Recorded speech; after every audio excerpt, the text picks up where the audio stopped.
20 banned survival foods our grandparents stored that the food companies hope you never rediscover. 1933. A hollow back in the southern mountains. Snow up to the windowsills, and the store in town won't extend a nickel of credit to anybody who can't pay cash. Nobody has cash. 2 doors down, a family is boiling a pot of water with an onion in it and calling that supper. But at the head of that hollow, in a cabin no bigger than a modern garage, a widow and her 4 children are eating like it's Christmas, beans thick with pork fat, fried apples, bread, and they'll eat that way clear through to spring, because their whole winter is sitting in a dirt floor cellar and a row of crocks against the wall. No money changed hands to build that. No truck delivered it. Now here's the part they don't tell you. Within about 30 years, that exact pantry got called backward. Primitive, a little dangerous even. A whole country of grandmothers who could feed a family through a hard winter on almost nothing got quietly talked into emptying the cellar and buying the same food back, in cans and boxes, at a markup for the rest of their lives. Let me be straight with you right at the top, because I'm not here to sell you a scare. Banned is the wrong word for most of what's on this list. Nobody outlawed a jar of honey. Nobody's coming for your dried beans. Most of these foods weren't banned at all. They were outsold. But a couple of them, a real rule, genuinely was written, and I'll show you exactly which ones and exactly why. The strange thing is what the record actually says now. Go read the farm bulletins. Call your county extension office. The old methods still work, every last one of them. That's not nostalgia talking. That's the science agreeing with your great-grandmother. I'm Roy, 7th generation on this ridge. My people came into these mountains before there was a country wrapped around them, and they never left. My father died when I was small, so it was my grandfather who raised me. And the man kept a leather book he'd filled up over a lifetime, with every skill worth saving. Made me promise the knowing wouldn't die when he did. This channel is me keeping that promise, one lesson at a time. If that sounds like something you'd want more of, go on and subscribe. Not for my sake. I do fine. It's that this kind of knowledge got buried on purpose, and every person who digs a piece of it back up makes it a little harder to bury again. Besides, you'll want the next one. So here's the deal today. 20 foods. We count down from 20 to 1, and I promise you the number 1, the single food a whole American industry was built specifically to replace, is worth the wait. Stay for it. Along the way, keep an eye out. Number 8 can genuinely put you in a hospital bed if you get impatient with it, and I'll give you the exact temperature that keeps you safe. Number 7, the federal government really did write a rule against selling it across state lines back in 1987. And number 1, like I said, a company spent a small fortune convincing your great-grandmother to throw it in the trash. The real question was never what we lost. It's who came out ahead when we forgot. Number 20, parched corn. The long hunters who walked into these mountains before there were roads carried it by the pound. You take dried field corn, not sweet corn, and you dry roast it in a heavy skillet over medium heat, stirring until the kernels toast up brown and hard, and some of them crack. That's it. Parched, it keeps for months in a sealed jar and travels in a pocket. You can gnaw it as is, or grind it into a coarse meal and boil it. A cup of dry corn a day will keep a grown man walking. Cheap as it gets, and there's no factory involved, which is precisely the problem. The cereal aisle solved for itself. Hold that thought, because the next one carried families through years the corn couldn't. Number 19, dried beans. Not glamorous. Just about the best calorie per dollar insurance a house can hold. Kept dry, cool, and dark in a sealed jar or a food-grade bucket, dried beans stay good for years. Add an oxygen absorber, and people have opened sealed beans well over a decade later and cooked them fine. The one honest catch, the older they get, the longer they soak and simmer, so rotate them. Your extension service will tell you the same. Beans didn't disappear. They just got repackaged into something with a cartoon on the label and 4 times the price. That's not a conspiracy, friend. That's marketing, and it's very good at its job. Next up, the one that stores longest of all if you handle it right. Number 18, whole grain. Here's the trick most folks miss. Flour goes stale and rancid, but the whole, unground kernel, wheat berries, whole corn does not. Sealed away from air and moisture, whole grains store for many years. You grind only what you need, the week you need it. A hand mill runs $30 or $40 used. That single habit, storing the grain whole and grinding fresh, is the difference between a pantry that lasts a season and one that lasts a decade. Coming up, the sweet one that turns a bushel of windfall apples into winter. Number 17, dried apples. Every homestead had strings of them hanging in the rafters. Core and slice thin, a 1/4 inch, and dry them low, around 135 degrees in a dehydrator or a barely warm oven with the door cracked, until they're leathery with no wet spot in the center. Store them dry and they keep the better part of a year. Fried in a little fat with a spoon of sugar, they'll make you understand why the old folks smiled at the memory. Next, the one that literally kept a navy alive. Number 16, sauerkraut. Just cabbage and salt, and it's one of the most quietly powerful things in this whole list. The National Center for Home Food Preservation gives the ratio plain: about 3 tablespoons of pickling salt to 5 pounds of shredded cabbage, which lands right around 2% salt by weight. Pack it down under its own brine, keep it submerged, and let it ferment at 65 to 75 degrees for a few weeks. The salt holds off the rot while the good bacteria do the work, and here's the kicker.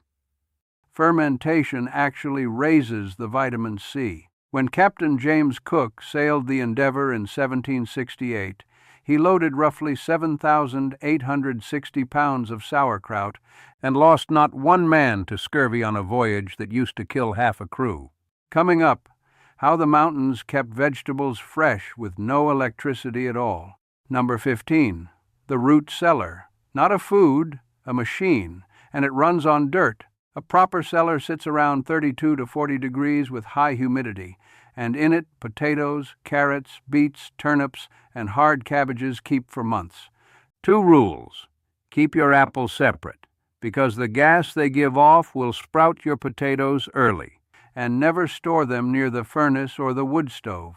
A hole in a north bank, lined and vented, will do what a running refrigerator does, for nothing a month, forever. Next, the sweetener that outlasted the sugar bowl. Number 14, sorghum and molasses. Boiled down cane or sorghum syrup was the mountain sweetener, and sealed in a jar it keeps for years without a thing done to it.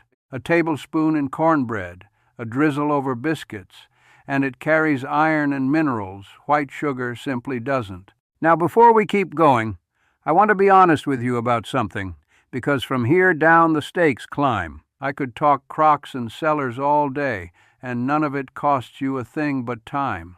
But there's a lot more of this than fits in one video. I gathered the whole of it, everything my grandfather wrote down, and 40 years of what I've added, into a book.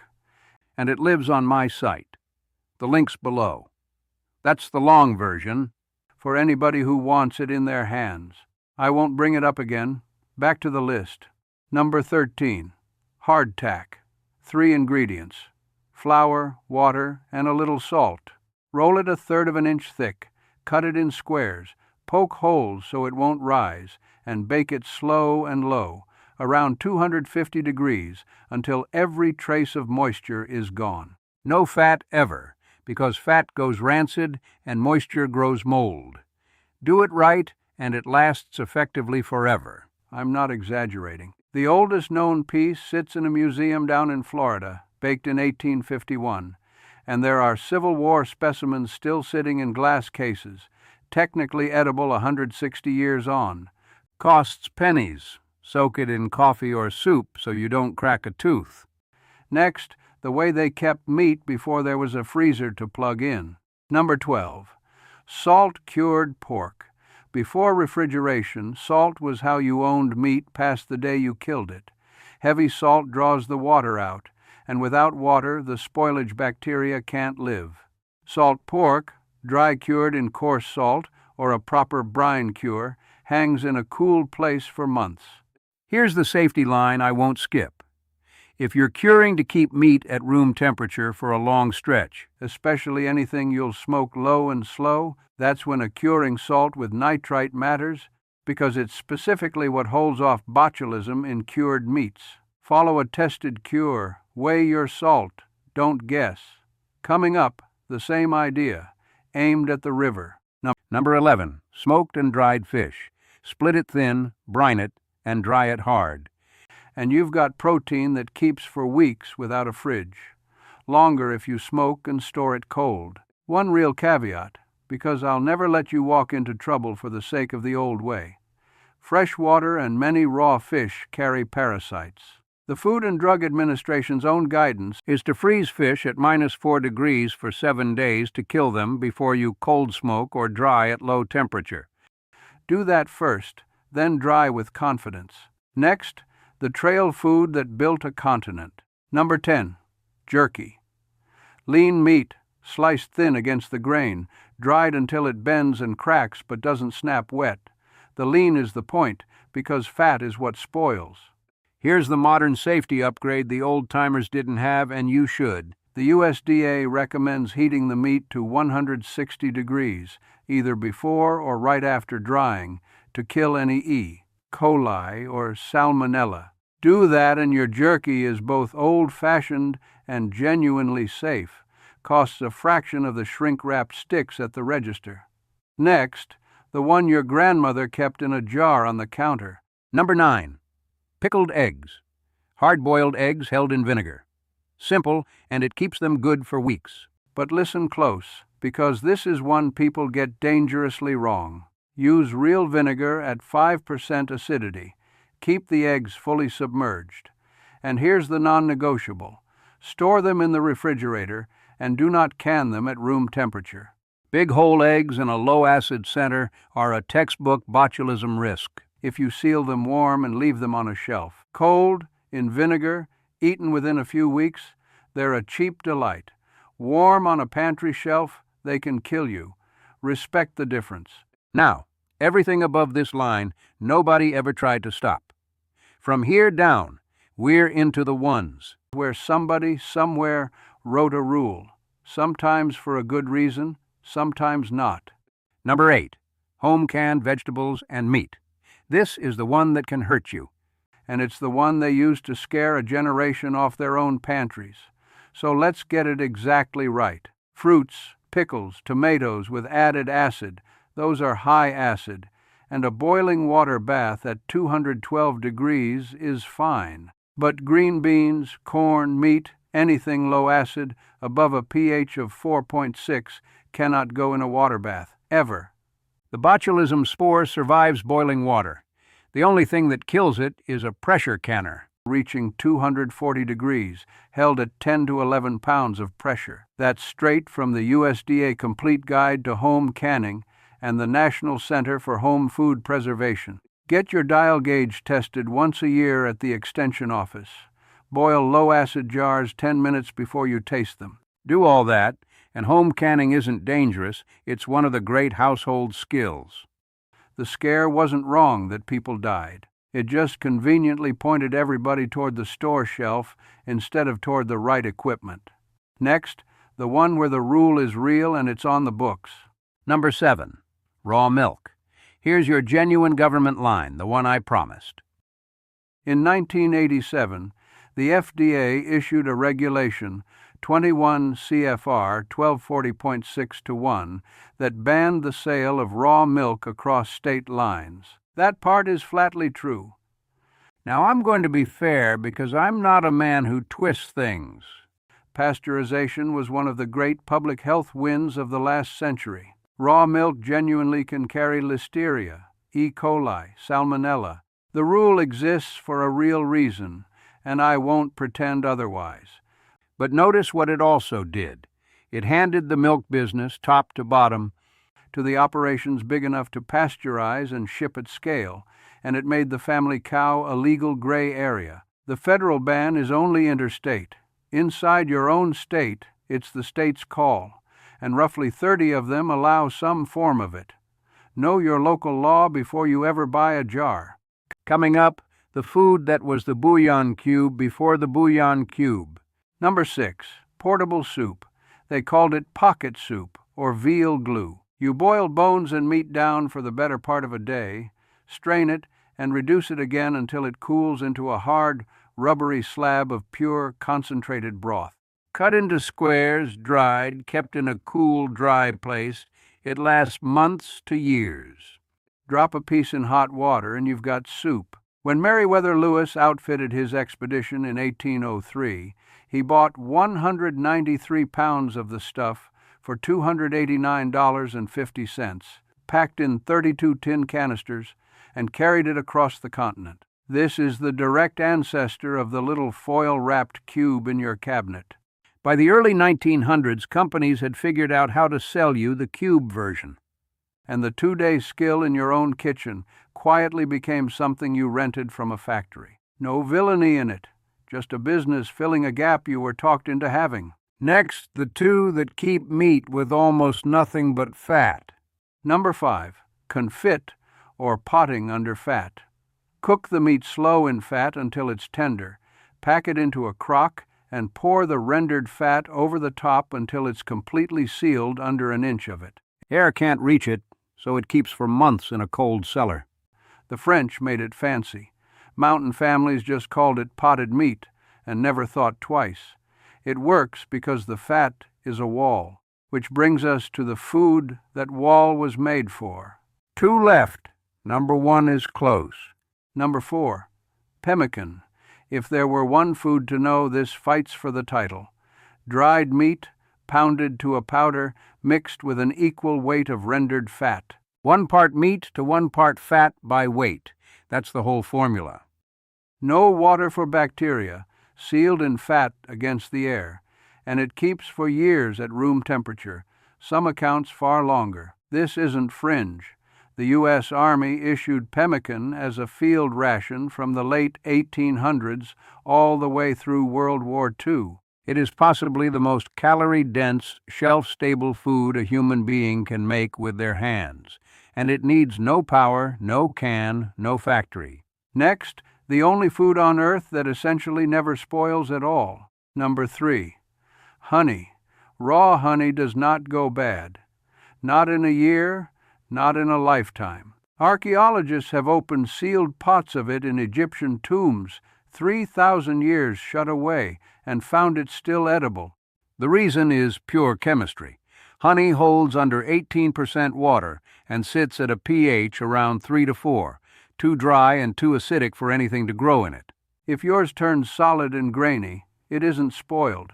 It's crystallized. Set the jar in warm water and it comes right back. Buy it local, buy it raw, keep it sealed, and you own a sweetener with no expiration date. Next to last, the sour one that preserved half the others. Number 2, vinegar.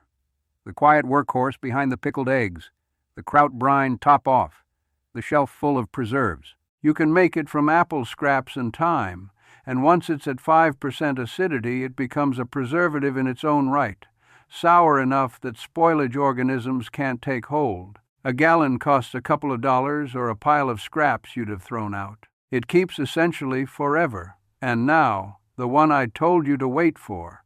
Number 1, rendered fat, lard and tallow. Here's why it tops the list, and why it's the perfect ending to this whole story. You render it by melting animal fat down low, slow, until the water cooks off and you strain out the cracklings. And what's left is clean, pure fat that keeps for months in the cellar, a year or more kept cold. It fries, it bakes, it seals your confit and binds your pemmican. It is the keystone the whole old pantry leaned on. And it is the one an American company set out on purpose to replace. In 1911, Procter & Gamble put a brand new product on the shelf, a solid white shortening made from hydrogenated cottonseed oil, an oil that a few years earlier had been closer to machine grease than food. They marketed it hard as the clean, modern, healthy alternative to your grandmother's lard. Within just a few years, Americans were buying it by the tens of millions of cans, and inside a single generation, lard went from the fat in every kitchen to an embarrassing old-fashioned thing. That wasn't a plot against you. It was a very good advertising campaign meeting a country that wanted to feel modern, but the result is the same. A free thing you could render from a scrap of fat became a thing you buy in a tub forever. And that, friend, is what all 20 of these were really pointing at. Not one clever trick. A posture. Every food on this list is a small act of not needing them. A full cellar and a row of Crocs isn't about fear, and it sure isn't about the end of the world, because I don't believe in predicting one. It's about being a little harder to sell to. That's the whole thing they hoped you'd forget. Not the recipes, the independence underneath them. If any of this stirred something, hear me clear. Do not try to do all 20. That's how people quit. Pick one, this week. Buy a 5-pound bag of dried beans for about $6 and put them up right. Or spend $4 on a cabbage and a box of salt and start 1 jar of kraut this weekend. Or render 1 pound of fat on the stove Sunday afternoon and see how clean it comes out. One thing. That's how a pantry starts.